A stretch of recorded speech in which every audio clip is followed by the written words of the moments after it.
네, 안녕하세요. 이호진 변호사입니다. 후덥지근한 그런 날씨가 계속되고 있는 것 같아요. 건강관리 유의하시기 바랍니다. 오늘은 어떤 말씀 드리려고 하냐면 학폭위 결과가 부당하다고 생각되는 경우, 불합리하다고 생각되는 경우 행정심판 내지 행정소송을 생각해 볼 수 있겠죠.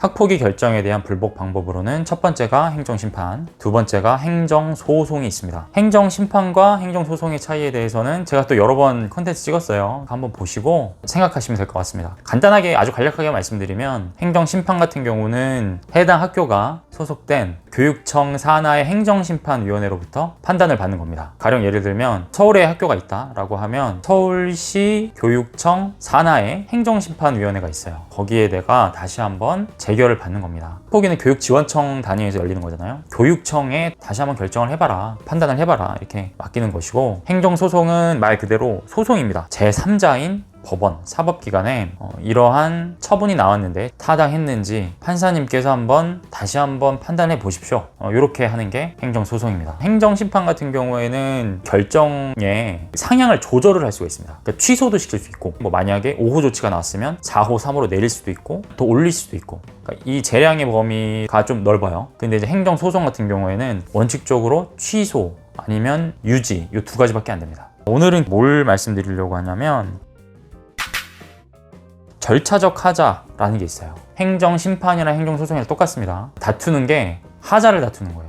이러한 징계 처분이 나왔는데 가령 예를 들어서 특별교육 5호 조치가 나왔는데 이게 너무 과하다, 아니면 뭔가 잘못됐다라는 걸 다투는 거거든요. 그러니까 취소해달라, 내지는 변경해달라로. 다투어야 될 게 두 가지가 있습니다. 이 절차적 하자와 실체적 하자. 근데 제가 이거 왜 말씀드리냐면 자꾸 저한테 물어보세요. 절차상에 문제가 있는 것으로 보이는데 이게 과연 절차적 하자에 해당되느냐, 이걸 물어보시는 분들이 되게 많습니다. 일단 제가 결론부터 좀 말씀을 드릴게요. 현행 학폭위 시스템 하에서는 이제는 절차적 하자가 거의 의미가 없어졌습니다. 절차적 하자에 해당되는 내용이 없다고 보셔도 무방해요. 이 절차적 하자가 문제됐던 거는 2020년 3월 학교폭력 예방법이 2020년 3월에 크게 개편이 됐어요. 그 이전에 학폭위가 학교에서 열리던 시절, 지금은 교육지원청에서 열리죠. 학교에서 열리던 시절 절차적 하자가 많이 문제가 됐었고, 그 절차적 하자 문제로 인해서 행정심판이나 소송에서 징계가 취소 내지는 변경되는 경우가 많이 있었습니다. 절차적 하자는 말 그대로 이 학폭위 시스템 운영함에 있어서 절차적인 잘못을 했다라는 거예요. 그래서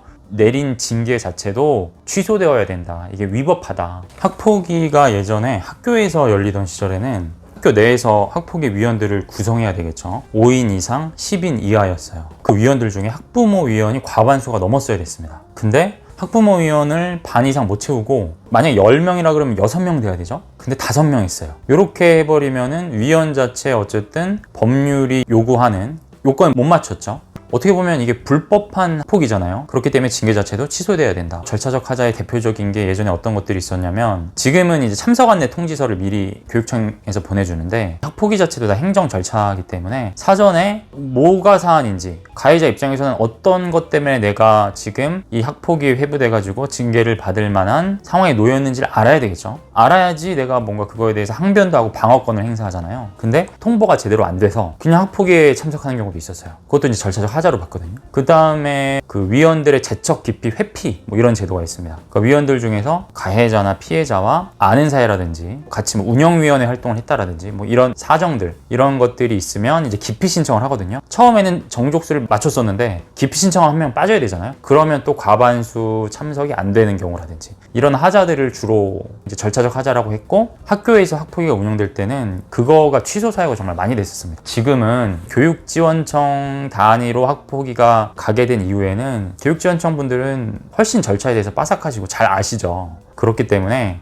허투루하는 게 없습니다. 그래서 절차적 하자 부분은 다툴 수 있는 여지가 거의 없어졌다라고 보셔도 무방합니다. 많은 학부모님들이 학교에서 가피해 학생을 조사할 때 너무 한편에만 치우쳐서 유리하게 그렇게 조사를 한 것 같다라든지, 학교장 권한으로 하는 긴급조치가 있죠. 긴급조치를 함에 있어서도 출석 정지 같은 경우에는 학부모 측에 알려줘야 되거든요. 의견 진술의 기회를 줘야 됩니다. 근데 이제 잘 안 알렸다든지 학교 측이 뭔가 절차 운영함에 있어서 조금 편향되게 했거나 잘못했다라는 거를 나중에 행정심판, 행정소송 단계에서 절차적 하자 사유로 삼을 수 없겠느냐를 많이 물어보세요. 근데 대부분 안 돼요. 안 돼서 제가 안타까워서 말씀드리는 겁니다. 그런 것들은 이제 학교 측에 대한 과실을 물론 물을 수는 있습니다. 크게 정말 잘못을 했다라고 하면 형사나 민사로 가시는 게 맞고, 아니면은 교육청에 감사 청구라든지 아니면 뭐 민원을 정식으로 넣는다든지 이렇게 하셔가지고 학교 측의 절차 운행상의 부당함을 다투시는 편이 맞습니다. 네.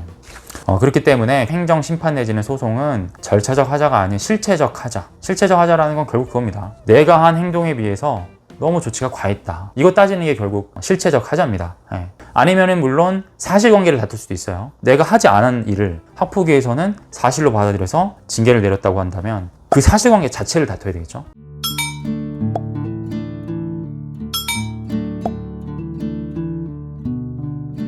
오늘 조금 어떻게 보면 전문적인 이야기를 하기는 했는데요. 많은 도움이 되셨는지 모르겠습니다. 궁금하신 게 있으시면 아래로 댓글 달아주시면 제가 가능한 한 신속하게 답글 달아드리도록 하겠습니다. 감사합니다.